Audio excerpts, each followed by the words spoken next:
some of our congressmen. Ano po yung mga issues particularly na nire-raise nila against the Supreme Court on this issue?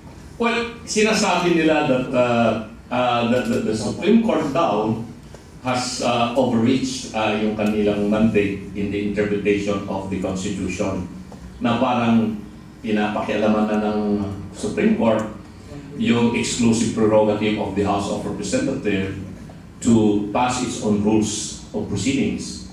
Hindi po. No, hindi po. Kasi, while the House of Representatives has the exclusive power to come up with its own rules of proceedings, whether that is for legislative proceedings or impeachment proceedings, or whatever proceedings that may be undertaken by the Congress or the House of Representatives for that matter, it must do so in compliance with the provision of the Constitution. Kaya nga, pag nagkaroon ng decision ng Supreme Court in the interpretation of any act of government, whether that is a law enacted by Congress or rules of proceedings passed by the Congress or even executive orders or proclamation by the executive department, and the Supreme Court makes an interpretation as to whether or not this legislative via or executive via are in accordance with the provisions of the Constitution, the Supreme Court is not enforcing its supremacy over the executive or the legislative. What the Supreme Court is doing is ensuring the supremacy of the Constitution. Yun ang ibig sabihin. That is the doctrine of the supremacy of the Constitution. Kaya pag nag-desisyon ang Supreme Court, we have to respect that. May nagsasabi na member ng House, what if we are going to defy the Supreme Court decision? So there's going to be what? Constitutional crisis. No, it's not going to have any constitutional crisis at that.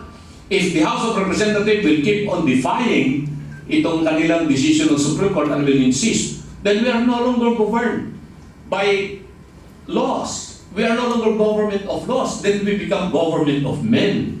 That is anarchy. Hindi tayo papayag na gano'n. At palagay ko ang taong bayan hindi papayag na gano'n. Because we are a representative democratic state. And we are always governed by the provisions of the Constitution and by laws. So kailangan sumunod itong mga congressmen sa decision ng Supreme Court. Because as I said, hindi dahil nagkaroon sila ng decision ng Supreme Court, ay sinasabi ng Supreme Court na the Supreme Court is supreme over the House or Congress or the Executive. No. The Supreme Court is saying the Constitution is supreme over all acts of government agencies, including the Congress or even the Palace for that matter. Parang, thank you, Attorney Lambino. For me, parang, you know, as an ordinary citizen, ang naisip ko, Supreme Court is simply playing the role of a referee in this case to make sure that we are following the Constitution, the supremacy of the Constitution, even in impeachment processes. Exactly. Yeah. Kasi ang sabi natin, the Supreme Court of the three branches of government or departments of government is the weakest among the three. It does a passive role. Nagre-react lamang yan sa mga actions ng executive or legislative department.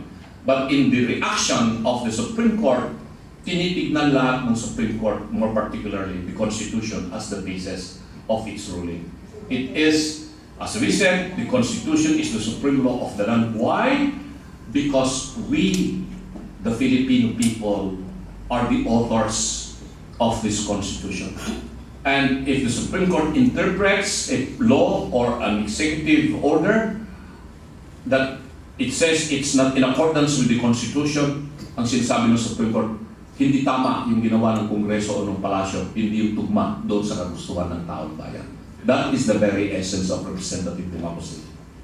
So if the legislators are openly criticizing yung ginawa ng Supreme Court, help me assess this and so that others will also reflect on it. Do you think, and anybody of you can actually answer, do you think it's really a principle na pinaglalaban nila or may self-interest na pumapasok dito? That's why we are getting that reaction from some of these legislators. Oh, well, yes, it's part of their way of trying to get attention from the public, from the people, that they are trying to portray that the action of the House or the executive branch of government, for that matter, is more political than illegal, than legal, di ba?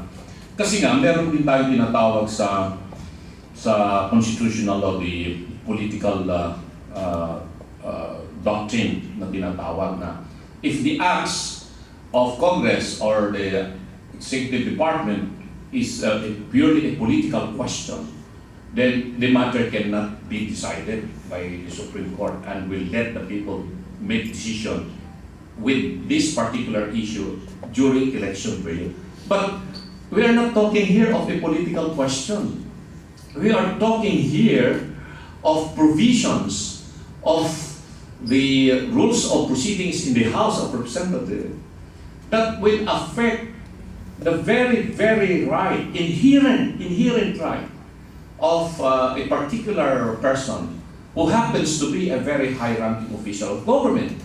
And that political or that inherent right is the right to due process. Alalahanin nyo, lahat ng mga napaloob sa Article 3, the Bill of Rights of the Constitution, these are inherent rights. Ibig sabihin yan, kahit na wala yan sa provision ng Constitution, karapatan ng tao yan, inherent. Meaning to say, it is given by the Creator to us as a person living in a democratic society.